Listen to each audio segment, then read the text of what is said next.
इसके बारे में एक कथा आती है। कुलांत नाम का एक विशाल दैत्य होता था। कुलांत शब्द पर ध्यान दें। कुलांत नाम का एक विशाल दैत्य था और ये एक बार गोगधार से होता हुआ लाहौल स्पीति मठाड़ गांव इधर आ गया। रजगर का रूप इसने धारण किया हुआ था और व्यास नदी में ये बैठ गया और इस प्रकार से बैठ गया कि व्यास नदी का प्रवाह रुक गया और उसकी सोच ये थी कि व्यास नदी में फ्लड आ जाए जिससे सारे जीव जंतु यहाँ समाप्त हो जाए और वो वहाँ का राजा बन जाए और कैसा तानाशाही राजा बन जाए। भगवान शिव ने कुलांत की ये जो इच्छा थी ये समझ ली, ताड़ गए वो, और उन्होंने कुलांत को विश्वास में लेकर कहा कि देखो तुम्हारी पूंछ में आग लग गई है। शिवजी के ऐसा कहने पर कुलांत ने पीछे की तरफ मुड़ के अपनी पूंछ को देखा और तभी शिवजी ने कुलांत के सर पर त्रिशूल से प्रहार करके उसको समाप्त कर दिया। कुलांत के मरते ही उसका शरीर एक विशाल पर्वत के रूप में परिवर्तित हो गया। कुलांत दैत्य जितने भूभाग में फैला था वह समूचा क्षेत्र पर्वत में परिवर्तित हो गया।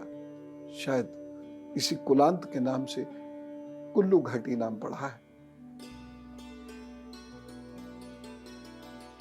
कुलांत से उस स्थान का नाम बना कुलूत और फिर वो कहलाया जाने लगा कुल्लू। इस मंदिर की एक खासियत है, यहां हर 12 वर्ष में बिजली गिरती है, सिर्फ शिवलिंग पर।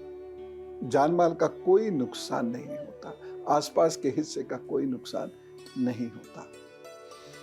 ये सारी कथाएं बड़ी समझने वाली हैं। ये इतिहास को एक रहस्यमयी शब्दावली में प्रस्तुत करती है। उनको हमें समझने की जरूरत है, उसको हमें एकदम नकारना नहीं है, उसको हमें ध्यान से समझने की जरूरत है। प्रतीकों में बात की जाती है,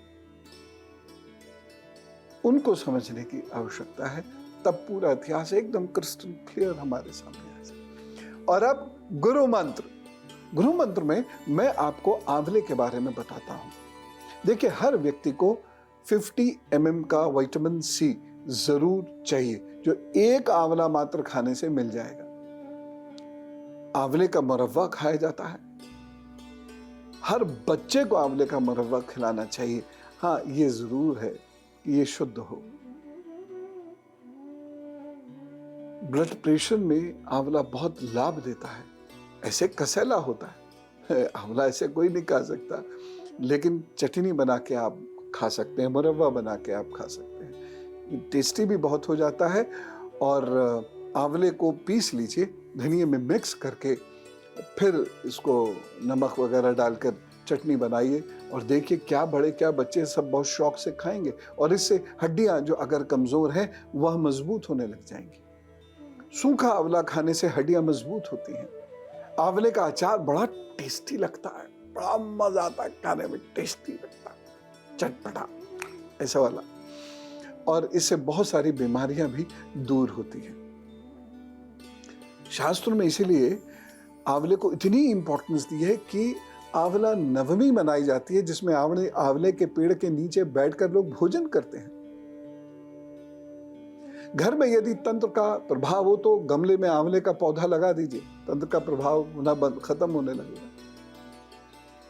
जिन लोगों को नाक से खून आने की शिकायत है वो आंवले को रात में भिगो दीजिए और उसके पानी से सर धोना शुरू कर दीजिए। जिन लोगों को कब्ज रहता है, यदि रात को 1 चम्मच पिसा हुआ आंवला दूध से ले लें, कब्ज खत्म हो जाएगा। और शरीर को जो विटामिन सी मिलेगा उससे वाइटैलिटी बढ़ेगी, शरीर में रोग प्रतिरोधक क्षमता बढ़नी शुरू हो जाती है। इसलिए आंवले का सेवन अवश्य करना चाहिए। आंवले का रस शहद में मिला के लेने से बड़ा लाभ होता है, या आंवला काट के सुखा के उसको शहद में आप डिप कर लेते हैं, फिर जब खाते हैं तो उससे आपको बहुत लाभ होना शुरू हो जाता है।